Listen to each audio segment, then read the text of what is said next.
TE Talks with Guides is a weekly podcast for lovers of history, travel, and all things Italian. Welcome back, everybody, to TE Talks, sponsored by Through Eternity Tours. I'm your host, Rob Allen, and on TE Talks, we get to talk with some of the most fascinating people who make a living out of being wonderful storytellers. Now, today we have Constantino joining us. Ciao, Constantino. How are you?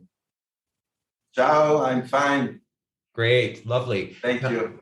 I'm so excited to have Constantino join us today because he's going to be talking about one of the favorite places for anybody who comes to Italy that they must go and see. It is the wonderful island of Capri, not Capri, but Capri, off of the Amalfi coast. And Constantino and I had a lovely day together on July 25th, the day after my birthday. I was starting a wonderful vacation with some dear friends, and he showed us around the island. So how are you today, Constantino? I'm fine, thank you. It's lovely to see you with a beard and relaxing, I guess, because you guys work very, very hard during the summer months, but things are a bit slower now because we're in December, the day after the Feast of the Immaculate Conception. Correct.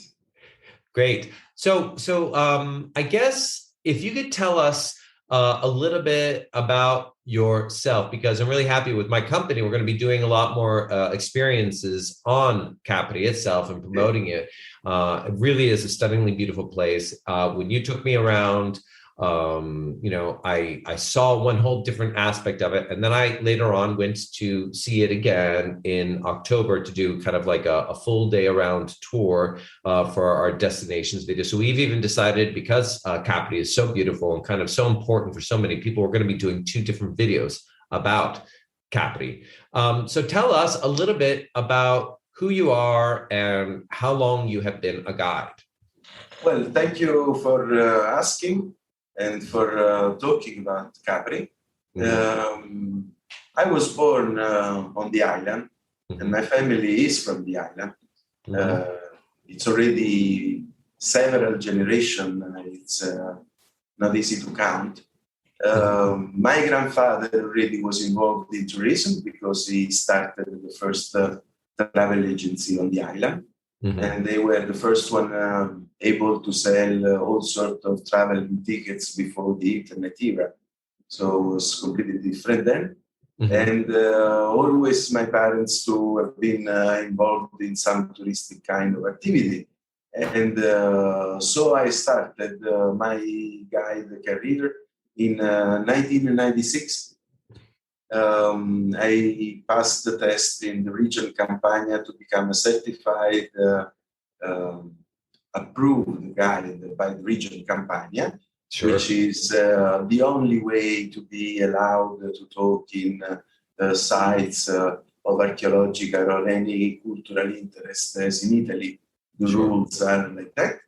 And so I'm very happy about my choice to start this career. I wasn't aware really what was about at the beginning. And I'm working in 4 different languages and Italian. Wow. I'm certified in English, in Spanish, in Portuguese, and I'm quite good in French as well. Wow. And I'm enjoying guiding for regular kind of tours like we did, sort of historical, cultural, and easy physical activity. But also I enjoy guiding on trails and showing around more rural, even wild environment, which are quite interesting on the island of Capri as well. Yeah, absolutely. I remember, to cover a couple of things that you mentioned, I remember that you told me about your family and the travel agency, and that my father also has been working in the travel industry for many, many years. He was very happy that I followed in his footsteps.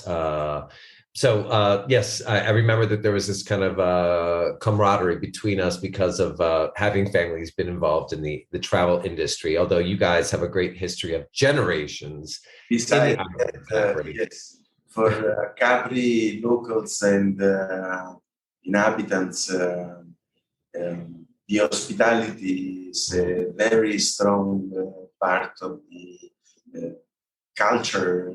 It's almost as saying it's really part of the local DNA to host guests and try to make them feeling well, welcome.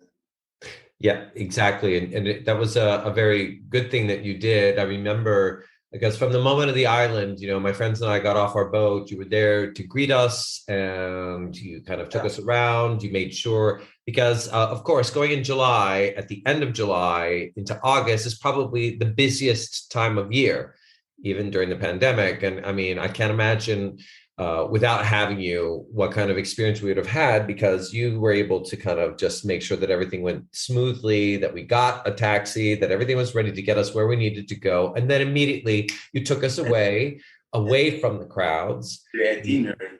Exactly. The itinerary was just beautiful. I mean, we kind of were all in good shape, and Capri is not flat by any means. It's these beautiful mountain island, and you knew that I enjoyed history. I think I worked with you and Lucia, who's from Positano, about a kind of itinerary that would work well for us.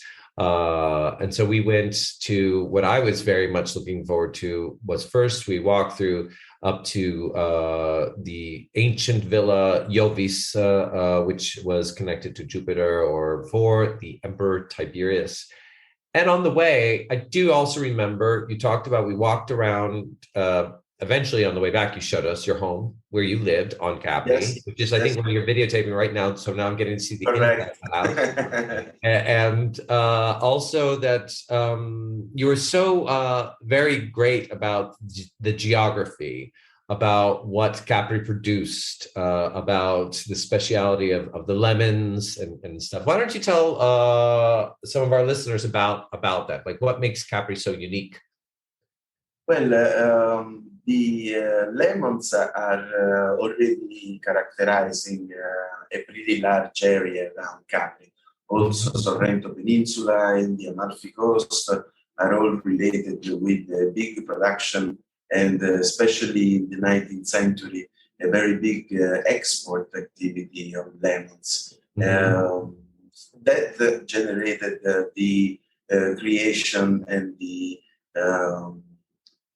marketing of limoncello, as everybody knows, the famous liquor used as a digestive, but also has been introduced a lot in some local recipes. Today you go around and you find risotto with lemon, a lot of pastry have lemon cream, and lately Capri has also gone back with the olive oil production, which was stopped because on the island tourism became so much a main activity that some other older activity were stopped for a while. This is coming back, and especially Anna Capri is producing very good quality of local olive oil. And besides that, we have our typical recipes that are characterizing Capri. Maybe the best known is the insalata caprese, but I should say that the best tasting is the ravioli caprese. Made with margarine, with the caciotta cheese, topped with a very light tomato sauce and basil. And we have the famous Capri cake, which is the chocolate and almond cake. And also there's correct me if I'm wrong, the insalata caprese it's created there, right? Sí. Yeah. So as the local name, the history of the insalata caprese, as for the pizza, as for the pasta, is gets lost in the time and in the history. But definitely the mozzarella and tomato with basil has always been called the Capri salad. Yeah, it is the perfect time. I mean, the tomatoes are just so delicious with the mozzarella, and it's such a beautiful. Not to forget that the island is also producing a very good quality of perfumes. If you're aware about Cartusia factory, actually able to market to sell their products also abroad. So I'm pretty sure that some very good perfume store in the United States also is able to sell some Cartusia perfumes. So is Cartusia Perfumes a beautiful store that's in the middle of Capri, but you also have it in Positano and Sorrento, and then I think there's even one in Rome now as well. And you may find some store also even in some airports, like in Naples Airport, in Rome Airport, I'm pretty sure, yes.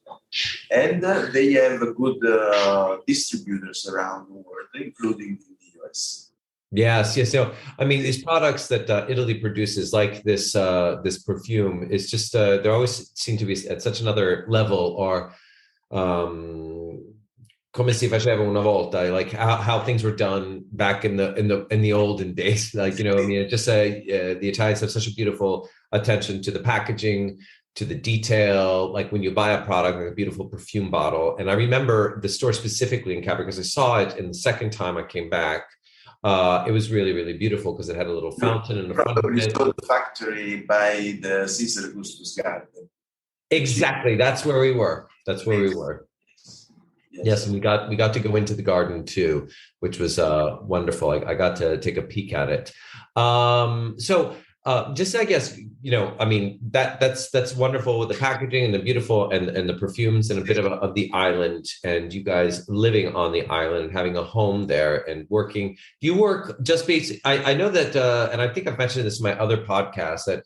A lot of times I'm a guide of Rome, so I'm a guide for really La Provincia di Roma, and so. But we normally stay a few day trips outside of Rome, but we stay in Rome.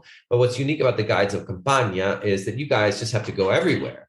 You guys go to Naples, they go to Pompeii, Herculaneum, Paestum, Capri. But I think do you stay mostly or able to work mostly on the island of Capri? Personally, I always loved to be a tourist and to travel a lot.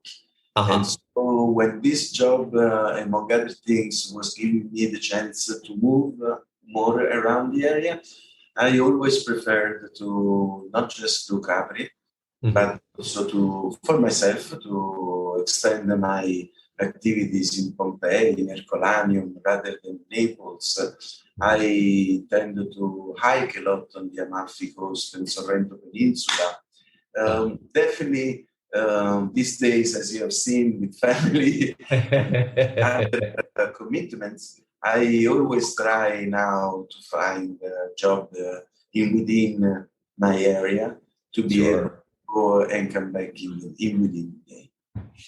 That's now the point. So whatever I can get in that time frame, I still like to get because I think that is worth working and showing around Capri, also Pompeii and Naples. When you touch different topics, also deeper into some topics as archaeology rather than history. This also gives rather better plus to when I'm doing just Capri. Because I can always all the time relate, like we did Villa Jovis, which is the most important archaeological site on the island. And of course, having the, let's say, background of working extensively also in other sites, very important, such as Pompeii and Herculaneum, really is, I think, improving also the experience of simply visiting Villa Jovis, where unfortunately, really, I must say, there are so few remains that if you are not able to build up with some explanation around, it really makes a difference. You actually should more entitled to say that. Well, absolutely. I mean, when we went up there, though, I mean, what's so magnificent about, I mean, ruins in and of themselves can be, especially if people do know about the history, but for others too, because I remember traveling to Italy for the first time, in 1996, so that's what, 26 years ago, maybe. Am I doing my math right? 25 years ago. See, But it's like these things can have their own romantic, suggestive thing, kind of feelings in a place. But, I think they become even more exceptional when they're in a dramatic setting. And I really have enjoyed recently this idea of physically challenging tours, because not a lot of people, I think, go to Villa Jovis all the time because you have to do a lot of walking. But through that, we got to cover so much of the island, or at least that section of the island. And then you arrive, and it's in one of the most dramatic settings. I mean, you have the most stunning views, some of the most, well, Capri, everywhere you go, there are stunning views. in fact, But, and then we walked around, and then, reading about the history and about Tiberius throwing off his lovers from the hills when he tired of them, and dropped into the depths of the water. That was all very fascinating to me. But then I remember specifically after we had done that day, because it was really hot and we were, sweating. But I mean, I really enjoyed that. But when we were done with that, you suggested, because our next stop was going to be the Villa Lysis, right?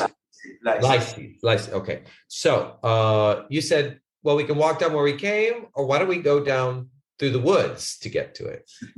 That was, for me, that was fantastic. I think you understood that we were able to physically handle the challenge. It was wonderful to me. And tell me then about that second villa. How does it contrast to the ancient ruins? Like, we went from the ancient ruins to what? What did we get to see that day?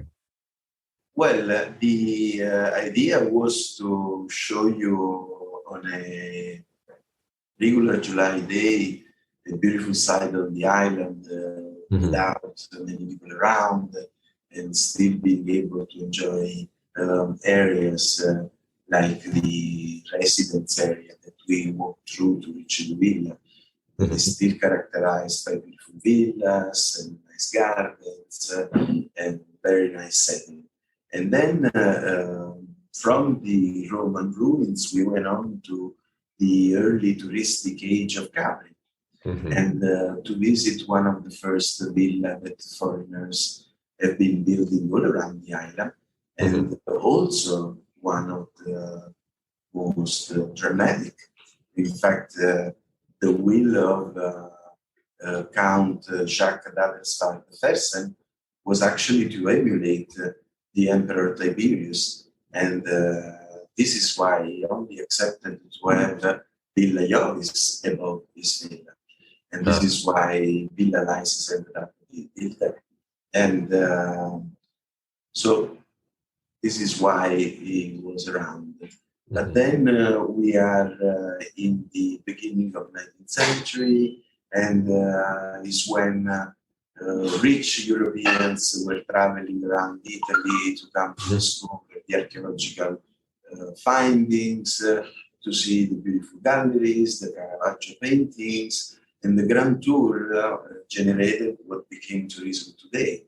And some of those travelers eventually, as Fersen, ended up choosing spending the rest of his life on the island, and emulating Tiberius. So we were still around the same, how can I say, atmosphere, but postponed many centuries in another nice time for civilization and for in those days.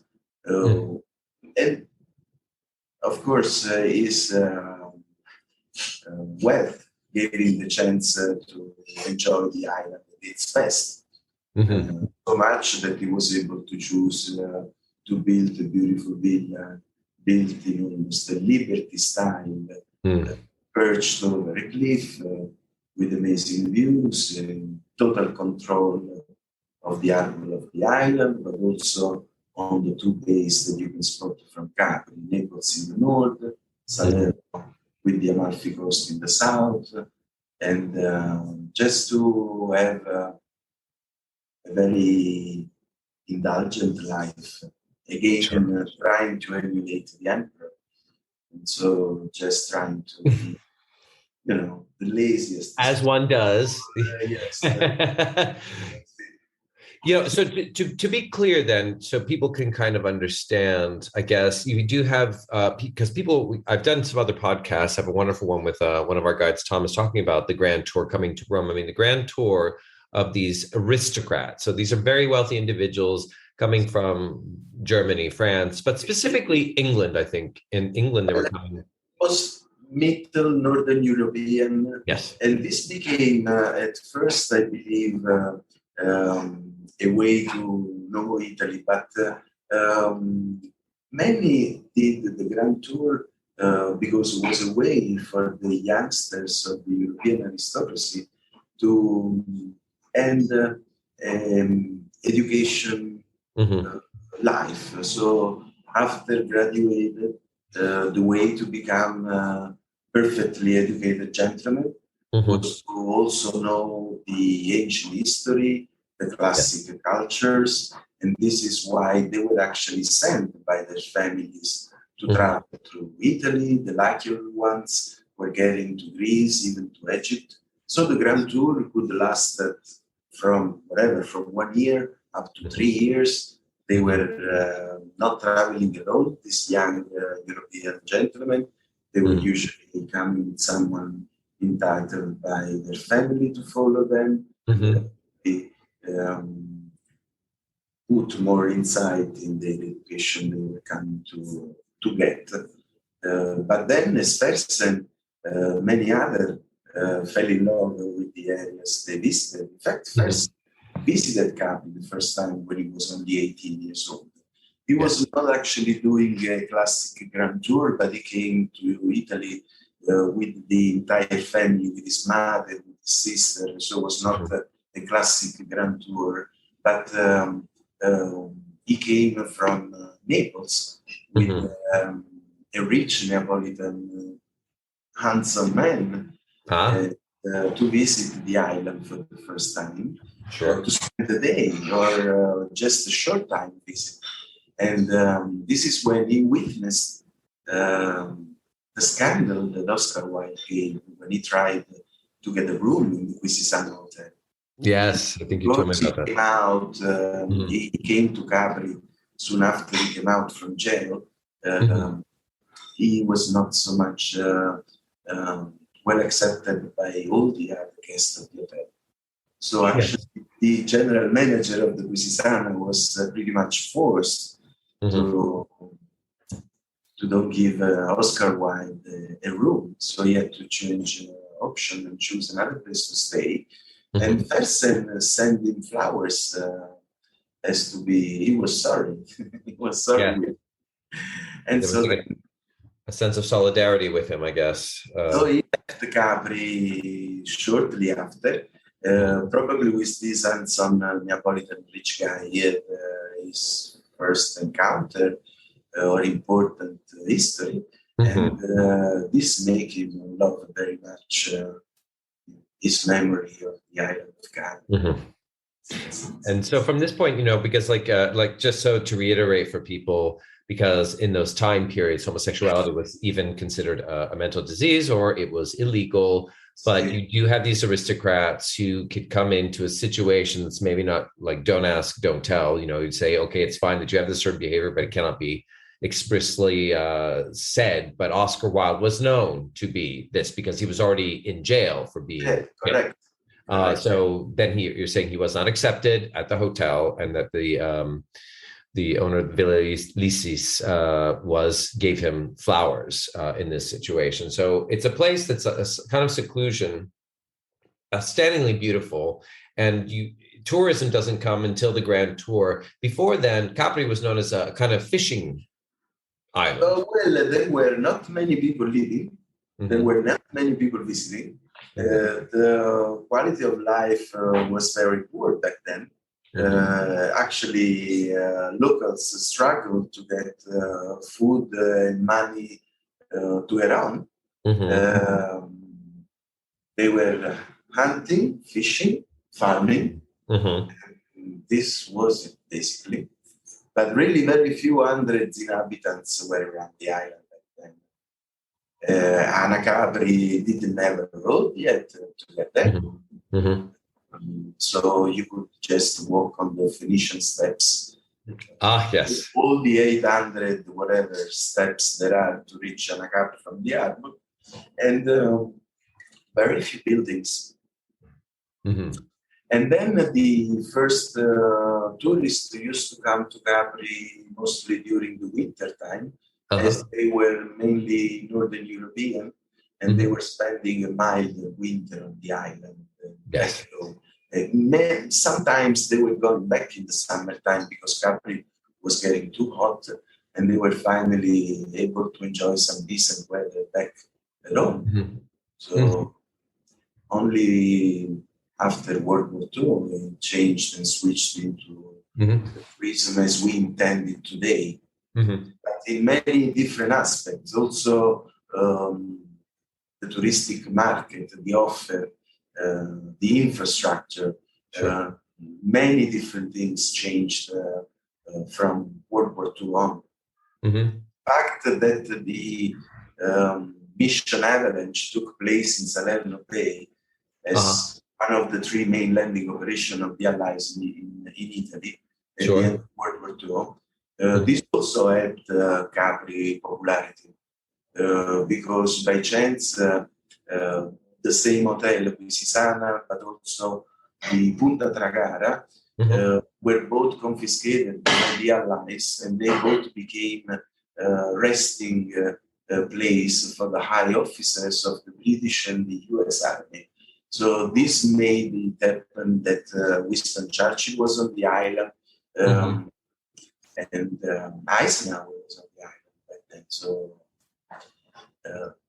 these various things and events that happened that affected the history. So later on, the Kennedys and all the jet set started frequenting this beautiful little Mediterranean island, and tourism really started becoming what we can still pretty much experience today. Absolutely, absolutely. So, and I was thinking about the other thing, that it's like an ideal place for gardens to be, and that the British kind of brought their techniques of gardens, their styling of the gardens within an Italian context, which makes it truly breathtaking wherever you go. And of course, Lysis was just magnificent because you have this Liberty architecture in and of itself is just really, really beautiful. But then you walk to it and you admire it, but then you turn around and you look, and there's about 3 terraces, one lower to the other, with the whole view of the port out in front of you. It's just truly breathtaking, stunningly beautiful. Yes. It was just wonderful.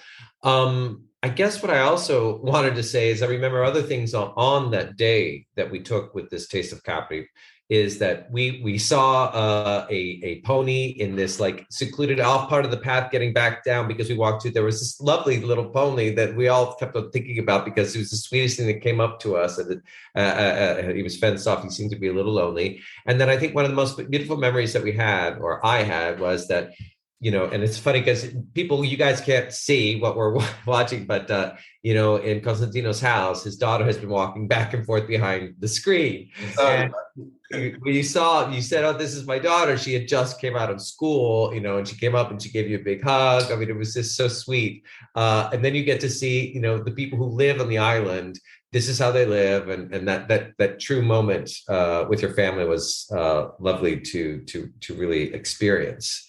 And then you even got us over to Anacapri. Now, can I ask you, because I remember you brought up the Phoenician steps, because the ancient Phoenicians had used Capri at some point. And when was that staircase made?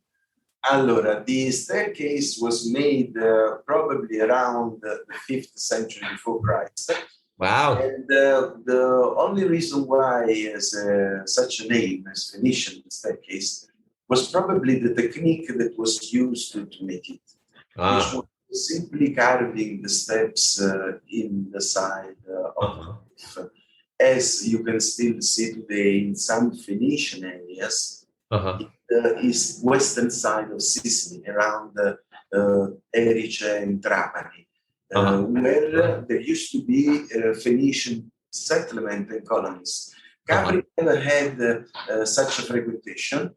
There were very much probably trading activity going on, as with Greeks, as with Phoenicians. But it ended up carrying that name still today for no reason. But it's a Greek, ancient Greek staircase. Well, it's lovely. And the thing is that if anyone, and I always recommend for everybody, stay there as long as you can. Don't just do a day trip. If you can stay overnight, or if you have a boat that you can stay in, because you see the staircase is lit up at night. And it's a very long staircase. Guys, Capri is very, very high up. I mean, and I even got to go to the summit, which I'll tell you about in a second. What can I say this? Have you walked up the staircase yourself? Many times. There we go. You said you like to hike. Yeah. There are actually some groups that are including those steps in their itineraries. And when they decided to do that, I gotta walk them. Oh my gosh. But I remember that throughout my life, I've been walking them up and down, because before I moved into this house that you saw by Villa Jovis, I used to live in Capri until December 2019. And okay, wow. For instance, when I was at school and there used to be a football match, have you seen the football field was down by the Sure, yeah, by where there's the easiest and funniest way to get down there was to walk the steps down and later on back up. I mean, oh my God, after you played the game. Way and the quickest way at school time, you know. Hey God, there's a workout in and of itself, going up and down those staircases. But we actually are able to do a good daily mileage average just for the environment we have around. We are pretty much forced to have this walking mileage a day. Perfetto. So we've talked about the Phoenician staircase. Can you talk about what is the highest point of Capri, the summit, just so people have an idea when I'm saying that it's really high with these sheer cliffs? Is Monte Solaro. See? Monte Solaro reaches 2,000 feet. 2,000 feet, which is nothing. 89 meters, which is roughly 2,000 feet. Oh my God, I cannot tell you. So when I came back, because you cannot do it all in a day, I came back with the guy who films with me, Dylan, and he's done this before, but he knows actually I'm kind of scared of heights. He's like, Rob, don't worry about it. We're going to go on the summit, and there's a ski lift that takes you up there. He did not tell me it's like this little individual swing. It's like a bar that you can pick up yourself and drop off. I was like terrified. He's like, look at the view. And I was looking to the ground, looking up to the left. But once you get up to the top, it was very, very beautiful. But I mean, like I said, on Villa Jovis, up on the summit, everywhere you look is completely stunning. And I mean, I guess, you've been to other places. The water in this area of Capri is exceptional everywhere you go. It's just that what you think of, okay, this is Mediterranean blue. We went on a boat ride around the island. Let me just ask you to finish up what we were talking about. What do you think? Because for me, I was there in July, at the end of July, and then I came back in mid to late October. I think it was like the third week of October. Completely different experiences for me. Yeah. What would you say? What is your favorite time? What would you recommend people if you really want them to get a taste of the best to see Capri in its best light, considering crowds and whatnot? When would you say would be a good time to go? You are making clear that it's worth coming and spending more than 1 day. Yes. Because that way, either you come June, July, whatever, October, you have the chance to avoid, if it's July, the crowd on the cheap lift. You have the chance to have a good day at sea, even if you come in October, because if you have more than one chance, it's more likely you're going to get lucky one of that day for a given activity. And say that always the end of May beginning of June, and then second part of September, and depending on how lucky you are, first part of October, I consider the best time of the year. And I agree with that. Mm-hmm. Yeah, it was. You can tell that even coming in mid-end July or whatever other time, if you know the way around, you can still escape the crowd, enjoy the sight, have a full picture also on the resident kind of aspect, because a local guide, as you can confirm, is the way to take the best the place, no matter what time of the year you come. Yeah, absolutely. Absolutely. It kind of shows you the best kind of way to put places in the best light. And, that's what I always say is it's so worthwhile because you want to have a wonderful experience, and seeing it again and again. Now, I have to say, probably even spending time staying in a hotel in Capri, because a lot of people go back and forth from Sorrento. So it kind of fills up and then it leaves. So it's probably even lovelier at night because it's not as busy. But yeah, it was wonderful. The day that we had in October also was just so wonderful. I remember we were at the Gardens of Augustus, and then we had a beautiful cocktail, and we were just completely by ourselves. If the opportunity people have is to come to spend just one day, then that would be nicer in the very beginning of the season or at the very end. Yes. Because that is when the problem in coming to spend just one day to Capri is that 90% of Capri visitors do that the same way. So it's very likely that you're going to find many people coming at the same time of the day to spend this time on the island and go back with you. And so this is why it's more challenging to avoid the crowd, because you are actually doing a sort of routine of tourists. Absolutely. Because one would think that you said people used to spend 2 or 3 months or a year on a grand tour so they could spend more time. We don't have that luxury, but it is so worthwhile to do more than a day, 2 days, 3 days, because you can see the sights and then you could also relax. I got to go also to Anna Capri. I looked because Rick Steves mentioned there was a beautiful church with the lovely tiles that you have. But I guess what I have to say is it's so funny living in London right now. It's December. It gets dark at 4:00 in the afternoon, and it's cold and it's wet. That my heart is just thinking about, like, listening to you about the beautiful weather, the color of the water. But your cliffs. Listen, our weather has been really poor too for the last couple of weeks. Right now, yes. Winter time. Okay, that's fine. But the memories of it is what fills my heart. This is why Capri is so famous, because I think even if you're there for a day, it sticks with people. It's exceptional. It's like, you don't see things like this. It is. I confirm that. Yeah, I know. There was a guy who has a boat company that we're going to possibly be working with, and he does a few boats, and he's a young guy, and of course he's great. He's got blonde hair, and he's just like, oh yeah, and he's like, oh no, the winter. I work my butt off until October, and then I'm off to South America, or I go to Cuba for 3 months. I was like, that's the life. This is what I got to do. I got to go to Cuba for 3 months in the winter, and then go back to Capri. Anyway, this happens, yeah. We got a little Superboy there too.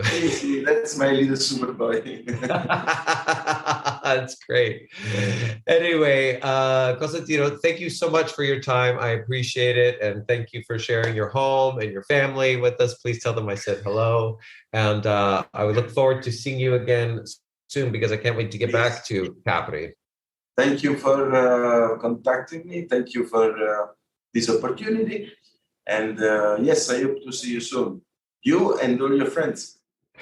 Yes, exactly. And for every one of our listeners, if you enjoyed this podcast, and you have any question for me or for Constantino, please write back to us at office@througheternity.com. And if you do want to book a tour with Constantino, because he is an original, authentic Caprian, a guy from Capri who is a guide of Capri who will show you a wonderful day, please reach out to us. And if you enjoyed the podcast, please rate the podcast, give us 5 stars, and write a review, because all of that helps us out and helps get the word out for us to let other people know about all this free content that we're giving you guys. Thank you all very much. Ciao, Constantino. Ciao, everybody. Ciao. Buon Natale. Buon Natale. Thank you for listening to our TE Talks with Guides. We have a new episode every Wednesday. Please subscribe to get an alert when each podcast comes out. Rate us and tell people how you enjoyed it, and share it on Instagram, Facebook, or Twitter. Most importantly, if you enjoyed it, send us a feedback about the show. Also, if you are curious about what some of these people and places we talked about look like, you can subscribe to our YouTube channel and watch the video on this podcast, where we have inserted special images for you to further enjoy the story.